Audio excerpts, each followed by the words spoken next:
Hello Battle Cats players, my name is Chance and welcome to my guide. Today we have a very special episode in store for us as this unit very much falls outside of the conventional norms for Battle Cats.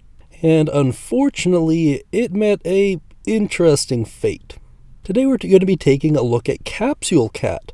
This special cat has a very complicated past in terms of really its availability. Firstly, what I mean by this is this cat was originally introduced to the game as part of a Matt Shea collaboration event. That's right, that Matt Shea. And unfortunately, it was available via serial code. And if you're not familiar with the whole serial code thing, it used to be that you could enter in a serial code to get various cats. However, they got rid of that feature entirely, essentially making this cat unobtainable. In addition to that, it was also only released on English platforms, which is really the first instance of that we've encountered so far. Although technically speaking, on the Nintendo Switch version of the game, you can actually get this cat still. You can do this by beating any stage by only sending one cat onto the field, which, although sounds tricky, is actually pretty simple. Although, largely, I would consider this to be unobtainable, as the amount of Switch players for this game is quite small. In any case, if you are able to get this cat, or if Ponos re-releases it in some other way, which I kind of hope they do, I hope that you will be able to find this guide informative enough to help you make informed decisions on how far to invest into this unit. Let's get started on this process by first taking a look at Capsule Cat's evolutionary chain. Firstly, it starts out with Capsule Cat, whose description reads, an experimental weapon. One speedy cat protected by state-of-the-art capsule plastic. Packs a punch, definitely can't take one.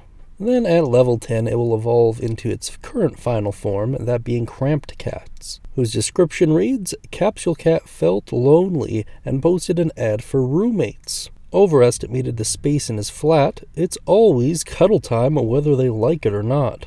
This being of course a fairly typical evolutionary process for really most of the units in the game. Now that you have a good grasp on the evolutionary line pertaining to Capsule Cat, let's take a look at its overall performance. Firstly, as far as class is concerned, Capsule Cat is considered to be a rusher, rushers being extremely fast units, typically with shorter than average cooldowns, long backswings, high speed, short to mid range, and are able to do high damage quickly. And as we've discussed in previous videos, this is an incredibly competitive position, and being incredibly meta-driven, there's not really a ton of opportunity to see other cats thrive in this space. As far as pros are concerned, fast recharge time, decent attack power, and fast movement speed, which is all ideal for being a rusher. However, under cons, abysmal health, single target, and pathetic range. I feel like the thing that does the most damage to this cat is the fact that it is single target. If you removed that from the equation and gave it an area attack, this would actually be a pretty dang fun unit to use. As far as everything else is concerned, the abysmal health doesn't really so much make that much of a difference. I do wish that Ponos would revisit this with the mindset of like Rock Cat, for example, or Glass Cat, and stack up a bunch of immunities and resistances to this cat just to guarantee it gets at least one attack off. But as we will discuss when we get to those cats in particular, that can make them essentially meta-defining, and I don't necessarily know if that's the best course of action either. As always, let me know what you think down beneath in the comments section. In any case, now let's check out some gameplay and talk about strategy and use case.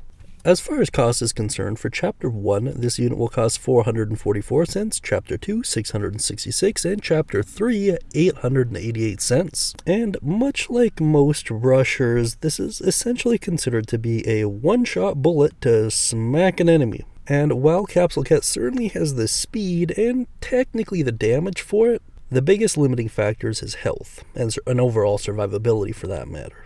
Seeing as how certainly in the endgame, really most of the units you'll want to use him on will be able to in turn one-shot him. So this is essentially a unit you can use before the enemy you want to hit even starts their attack animation or just finishes it. In this way you can essentially guarantee a hit, that is, unless some random peon just happens to run in front and take the bullet instead, which I feel like is quite likely to happen. And unfortunately, once Maglev Cat gets unlocked, this cat becomes kind of irrelevant, as with most of the rushers we've covered. However, it is still a pretty fun unit to use, if nothing more than the fact that it requires a little bit more of engaging play. However, it is worth noting that I suppose in the case of a couple 4-crown stages, this could be a viable option depending on what else you have unlocked. You could also use it to essentially bait out attacks, which would be pretty interesting as well. This would be especially useful for like wavy attackers or heavy area attackers. But once again, there would be quite a bit of strategy involved in using him that way, and most people that I've met just kind of like to spam out units that they know will win. But if you are the kind of person who actually likes taking time and care into their gameplay, then this could perhaps be a unit for you. And as with most rushers, there's an argument to be made that for some speedrunning communities, there could be use cases for this. But for the general player, unfortunately, there are just so many better options when it comes to rushers that I doubt this is going to make a permanent spot in your rushing repertoire. Now let's check out some of the stats pertaining to Capsule Cat while I read out some trivia to you. Cramped Cats is actually 4 cats. One of these is only visible in the unit's sprite sheet. Man, talk about getting the worst end of the deal, brother. Capsule Cat's unit description received a change in the Battle Cats English Edition version 10.8. In the Switch version, it still uses the old description, which just goes to show how much Battle Cats neglects the Switch. Well, that is all of the trivia available for Capsule Cat currently. I would like to point out that if Ponos decides to re-implement this unit, there's quite a bit it can do with it. Namely, give it a true form and potentially talents. So while I am quick to dismiss this cat and give it a suboptimal ranking overall, know that it is at inherently a disadvantage as it doesn't have all of the tools many other cats in the game have access to. Perhaps we could see it have relevancy in the current meta and perhaps even offer some alternatives to currently existing choices. As far as changes I would like to see, I really think giving it an area attack would make it really just more fun to use. You could make an argument it might make it too good, but I think fun takes priority over balancing in most cases. Besides, in the current state of the game, a lot of the metas are so defined that just having something to shake it up might not be a bad thing inherently. In any case, that's really all I have to say about Capsule Cat. Thank you so much for watching until this point. I am for sure going to tag Matthew Shea in this, so if he's watching, hello Matt, it's good to meet you, my name's Chance. I think it's a shame what Ponos did to your unit, and I would like to see them revise their decision, but we both know that might not happen. In any case, be sure to like and subscribe for Cat God's blessing, and as always, I'll talk to you later.